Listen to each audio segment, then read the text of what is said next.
So welcome everyone. So in yet another session of Fun with Heroes. Okay. I hope your vacation is going well. Okay. You are all healthy and fine. So we are in the 24th episode of Fun with Heroes. And we have covered more than 110 heroes till date. So that's a good, amazing thing with it.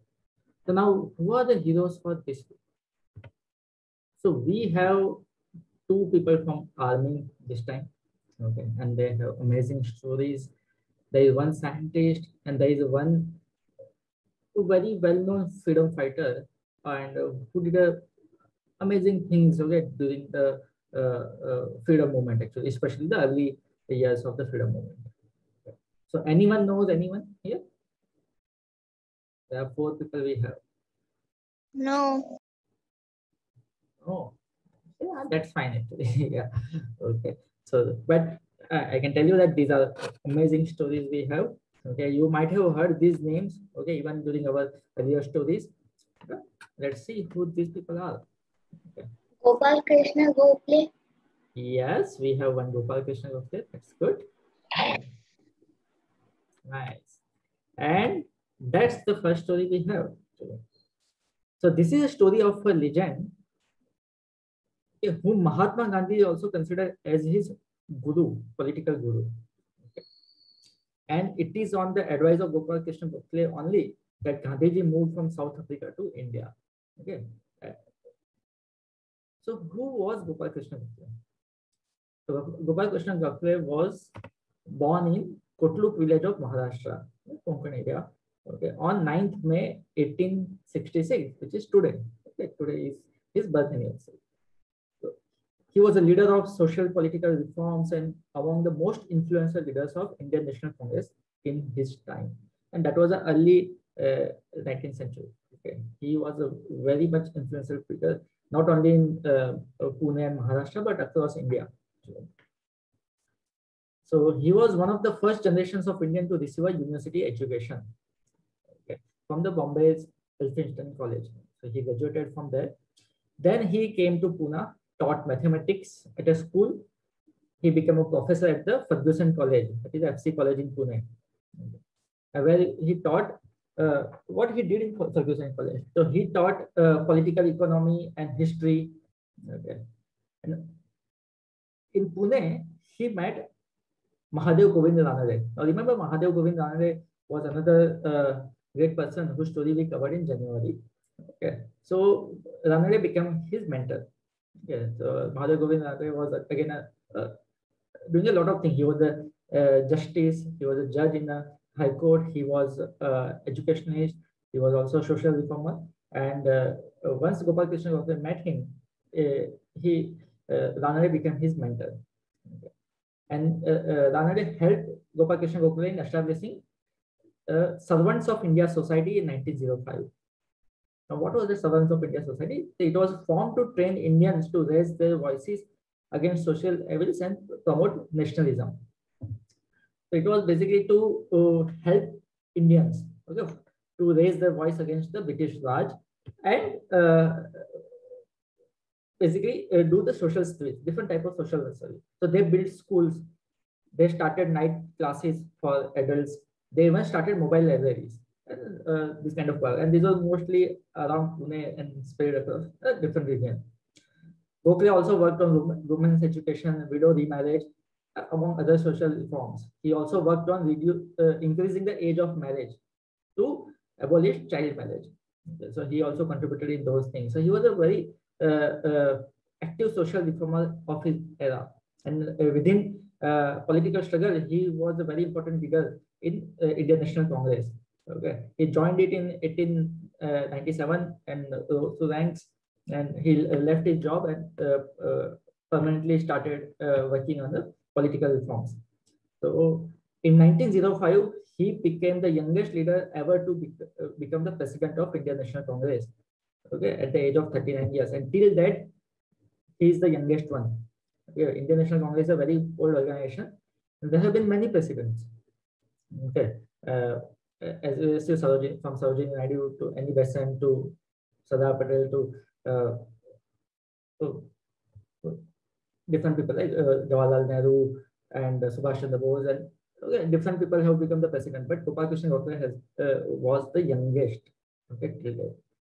And as I mentioned, Gandhiji considered him. When did he become the president of Congress? In 1905. Okay, in 1905. Okay. Okay, and as I mentioned, now he was aware of the Gandhiji's work in South Africa. So he actually went to South Africa, met Gandhiji there. Okay, he convinced him to come back to India and start the similar freedom struggle, Satyagraha here. Okay, Gandhiji considered him his guru actually. And even after Gandhiji coming back to India in 1915, he met Gokhale. And you remember Gandhiji was out of India for like 23 years. Okay, so he was not aware of the Indian realities. So Gokhale asked him to do a train journey across India, and that was what Gandhiji did for initial 2 years. Okay, he traveled through train to different parts and understood the India, and that's how he came up with a different political struggle. So Gokhale played a very important role in guiding Gandhiji during the initial years. Okay. So that's the story of Gopal Krishna Gokhale, and yeah, he was from Pune. Yeah, he mainly hailed from Pune. And if you remember, if you see actually historically, there have been many leaders from this area of especially Maharashtra, especially from Pune. Like Gopal Krishna Gokhale was there. During his time only, there was a Bal Gangadhar Tilak. He was also from Pune at the same time, and there were others later on that came up, like Senapati Bapat and Savarkar and others came. So Pune was kind of a hotbed for all the revolutionary or nationalist activities. Now the next story we have, okay, is of a living legend. Okay, this person is alive actually, who was hit by 12 plus bullets. Okay, more than 12 bullets were fired at him. Okay, but he still survived and became the youngest recipient of Paramveer Chakra. And that's the story of Grenadier Yogendra Singh Yadav, or Subedar Major Yogendra Singh Yadav. So who was Yogendra Singh Yadav? So he was born in Aurangabad Ahit village near Bulandshahr of Uttar Pradesh on 10th May 1980. He was only 16 years of age when he joined the army. And he was 19 years of age when Kargil war started in 1999. So when the Kargil started, he was just 19 years old, and he was recently married actually. Within 20 days of his marriage, he had to report for the war posting in Kashmir. So he was posted in Kargil. And he was a part of the Ghatak platoon of 18 Grenadiers during the Kargil war in 1999. Yeah, that was his unit. Okay. And that unit did a lot of amazing things during the war.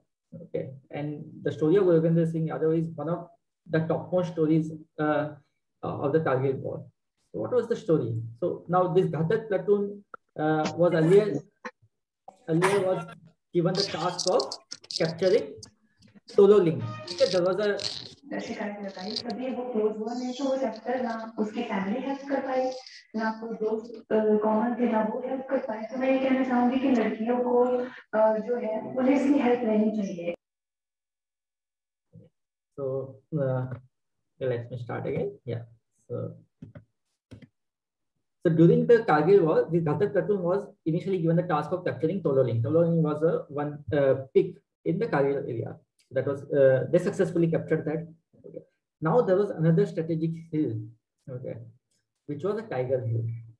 Now during the early days of Kargil war, Pakistani army had captured the Tiger Hill, which was the tallest hill in that region. So why it is important? Because from Tiger Hill, they can directly see the Srinagar Jammu highway. Okay, the highway that connects Srinagar. Okay, so they can directly control the highway from the heights of mountain. They can fire on that highway and stop the vehicle movement. So they can literally control all the supply. Okay. And that was something that needed to be stopped. But Tiger Hill was a very difficult hill to climb or even capture, because the enemy was at the top. Okay, so they had a clear view of who is coming from the down, and there was an open area below, so they can directly see who is coming. So they have advantage of height, and they built up bunkers there.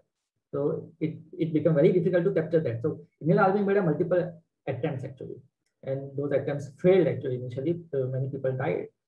Now on the 4th July of 1999, this Ghatak platoon was given the task. Okay, so what they did, they chose a different approach, and on the other side of mountain there was a vertical ridge. Okay, there is a almost a 1,000 feet vertical ridge was there. So they climbed that at night. Okay, and it was a very risky thing. Okay, it was like climbing the mountain at night, and which is a snow-capped mountain. It was a vertical ridge. So enemy never expected someone to do that. Okay, so they took a different route and climbed that. Okay, and Yugandhar Singh Yadav was leading that. Now, once they reached the top, okay, there were multiple groups coming, right? So his group of 7 people, they were ahead, and suddenly they were spotted, and Pakistan Army started firing on them. So what happened that they were cut off from the rest of the unit. So now there were only 7 people. The rest of the unit is behind.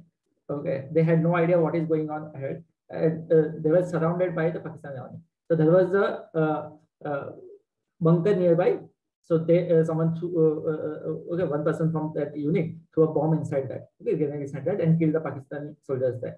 So now they took shelter inside that bunker. Okay, but they were only 7. They had a limited supply, and there was no way more supply can come. Like they were isolated from the rest of the unit, and they were surrounded by the Pakistan Army. So Pakistan Army kept on firing on them. This went on for 5 more than 5 years. Okay, and most of the his unit was hit. So the rest of the 6 people died actually there. And Yugandhar Singh Yadav himself suffered a lot of injuries. Now, Pakistani army guys thought that everyone is dead. So they actually came to the bunker where these guys were there.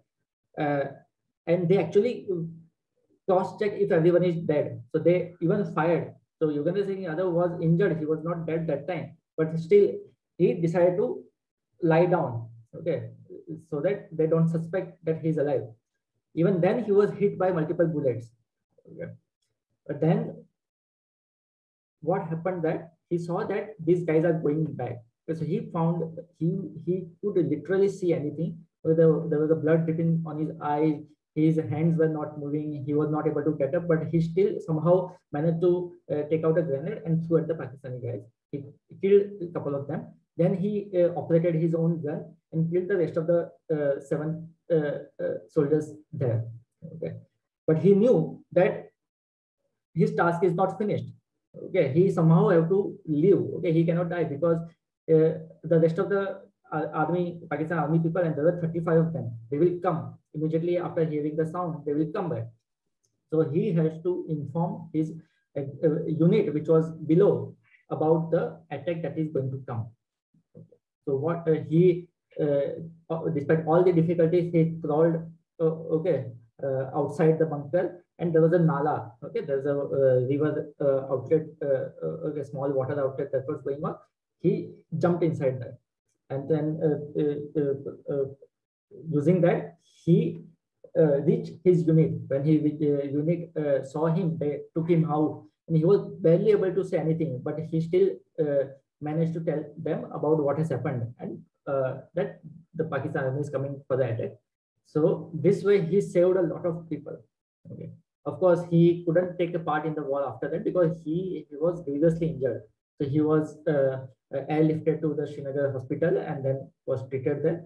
And it took him more than 3 years to completely recover from all the injuries. Okay, remember he was hit by 12 bullets. And there was a grenade injuries and there were other injuries. And miraculously, he survived all of this. Okay. And his unit, of course, then later on captured the Tiger Hill. Yeah, they succeeded in capturing the Tiger Hill. And that became one of the greatest victory of Indian Army during the Kargil War. Now, what happened to Yugandhar Singh Yadav? So that he recovered from his injuries. He continued working as an army officer in army, and he was given the rank of Subedar Major. He's 42 years of age now. But for his greatest act, this bravery, he received Paramveer Chakra at the age of 19. Okay, that made him the youngest recipient of the award. Okay, and till date, okay, he is 41 years of age, and till date, every 26 January, there is a parade going. Okay, there is an army, basically Army, Air Force, Navy parade that goes in the Delhi. Okay, so he comes there, he sits there and watches the parade with his own Paramveer Chakra. So all the Paramveer Chakra award is there. Uncle, is he still working in the army? Yes, he is kind of active. He's not in a basically the soldier role now. He's kind of in a training role. He trains other officers. Basically, he's a junior commanding officer. He trains other officers in that role. Okay. Okay. So he's only one of the 3 surviving Paramveer Chakra awardees, and that's the story of Yogendra Singh Yadav. So, how many of you have seen the movie Laksh? Have you seen the movie Laksh, which had a Yes. Hrithik Roshan? Okay, there is a Hindi movie. Yes. Okay, so if you have not seen, see that movie. It's a very good war movie. It's not a real kind of thing. It's a kind of a fantasy-based movie. But the character or the fight that is shown in that movie is actually based on the story of Yogendra Singh Yadav. Okay, that story. Okay, that story is also about the capturing the Tiger Hill, and yes, Tiger. yeah. So this is the Tiger Laksh movie. Laksh movie was starring Hrithik Roshan and Preeti Zinta, and Amitabh Bachchan is there.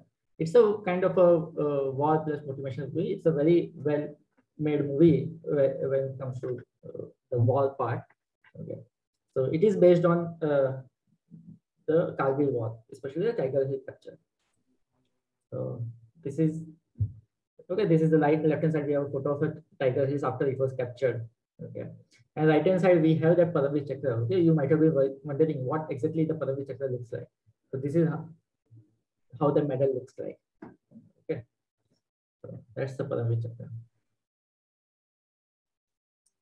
Now So, next, yes. I think so. He is coming Karodpati also in the Friday. Yes. That's Because a good point. in my Nanu's girl, my Nanu and I was watching the Karodpati. That time I was listening the thing. Yes. I think But I was not sure his name. Yes. He came in, I think, January 2021. He came in Kaun Banega Crorepati. Yogendra Singh Yadav was there and Bana Singh was there, I think. So they both are Paramveer Chakra awardees, okay, who are alive. Okay, but they both came to that one episode of Kaun Banega Crorepati. So he himself explained this entire war, what I just told now. Okay, there is a recording on YouTube of he himself explaining the details. Okay. What happened? Yeah, that's the story of Yogendra Singh Yadav. Now, next story is also of an army officer. Okay. Now, the difference is that the story of this person, the Colonel Nair, is not during the war, but while fighting the terrorist groups. Okay. So, who was Colonel Nilkanand Jayachandran Nair? So Colonel Nair was born on 17th February 1951 in Ernakulam, Kerala, and he was popularly known as NJ. He was one of the most decorated officers of Indian Army. He studied at the Sainik School in Kerala. And decorated means he received a lot of medals. He was one of the more kind of people who received a lot of honors. Okay. During his service in the army. Okay. So he studied at the Sainik School in Kerala and then joined National Defence Academy of Pune. Okay. So in the NDA Pune he came and then he was commissioned into the 16th Maratha Light Infantry Unit on 18th June 1971. Okay. So he was a part of that unit. Now in 1983, Colonel Nair's unit was deployed in Mizoram area. Okay. You know Mizoram in the northeast. Okay. Now it has a lot of terrorist organization. So there are the Mizoram and other northeast regions share a border with Myanmar or Burma. And on that border, okay, there are a lot of banned organizations, terrorist organizations. They okay, carry out terrorist attacks periodically. So similarly, there was a similar activity was going on that time. To control that, he was sent there. So Colonel Nair was deployed there in Mizoram area to counter the insurgency operations there. So on 13th February 1983, he led his unit to remove suspected insurgents from their hideout. So they got information about particular location that where the terrorists were hiding. So he successfully led the operation and engaged in a very close combat. The operation was successful, and Colonel Nair was awarded Kirti Chakra, so India's second highest peacetime gallantry award. So India has a Indian military. There are wartime awards and there are peacetime awards. Wartime awards include the Paramveer Chakra, okay, and Mahavir Chakra type.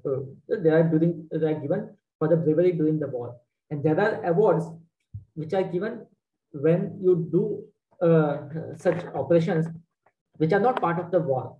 Okay. So right now, like if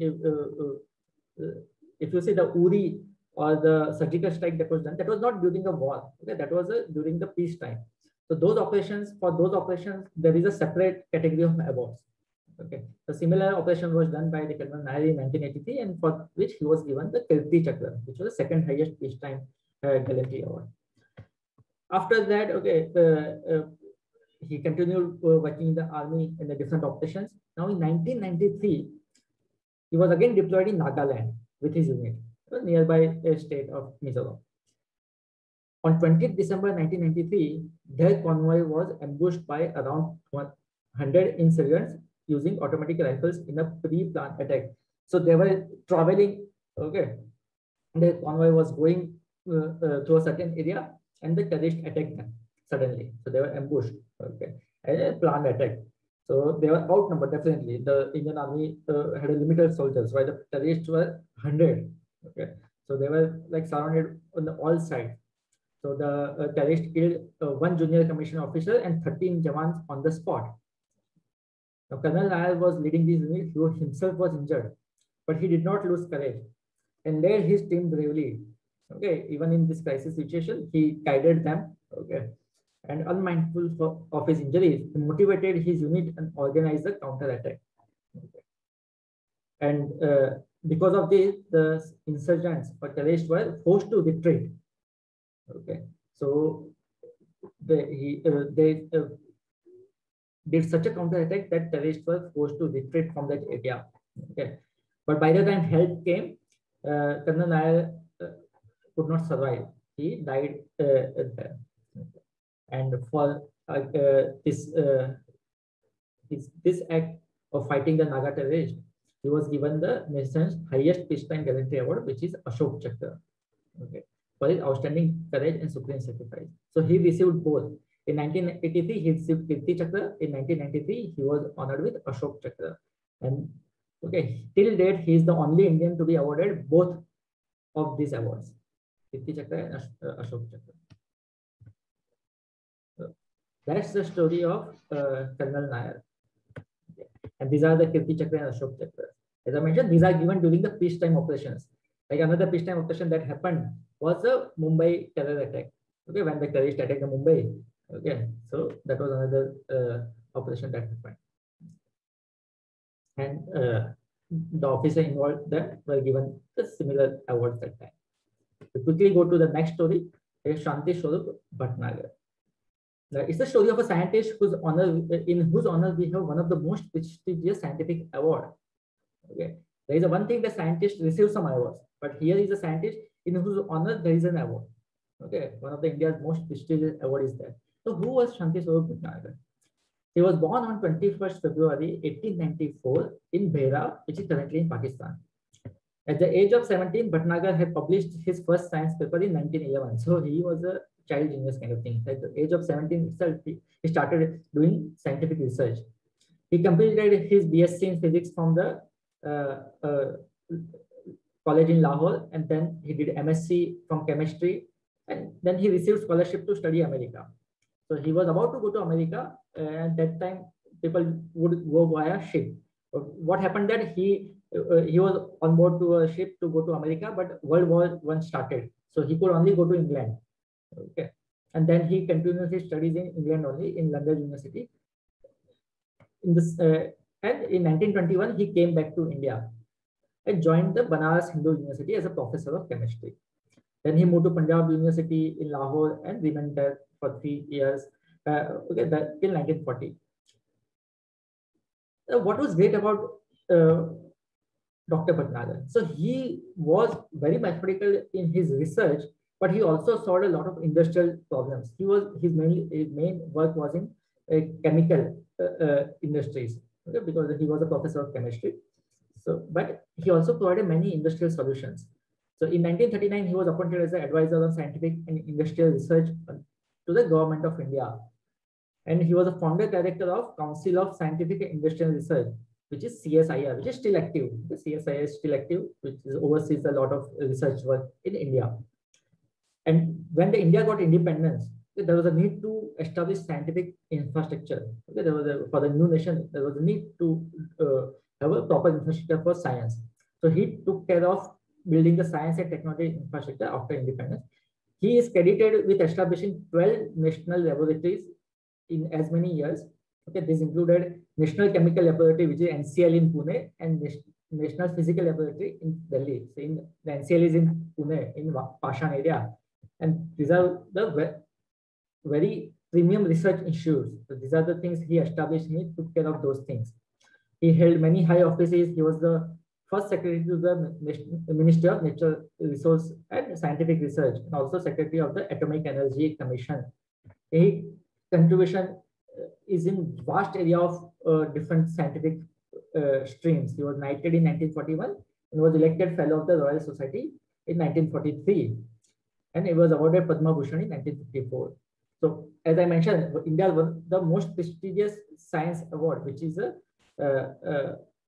is named after him, which is Shanti Swarup Bhatnagar Prize, okay, which is given every year to different scientists. Okay, and for his work on establishing research laboratories across India, he is called the father of research laboratories in India. So this is the prize which is named after him, Shanti Swarup Bhatnagar Prize. This is a very prestigious prize in the field of science and technology. And this is the NCL that I was talking about. This is in Pune, in Pashan area. It's a very nice area. You can travel there. Okay, a lot of scientists live there actually. Even today they live there. So that's the story of Dr. Bhatnagar. So now you know these people. Let's quickly do this exercise. So connect with the right people actually. Who is the first? This person. Quickly.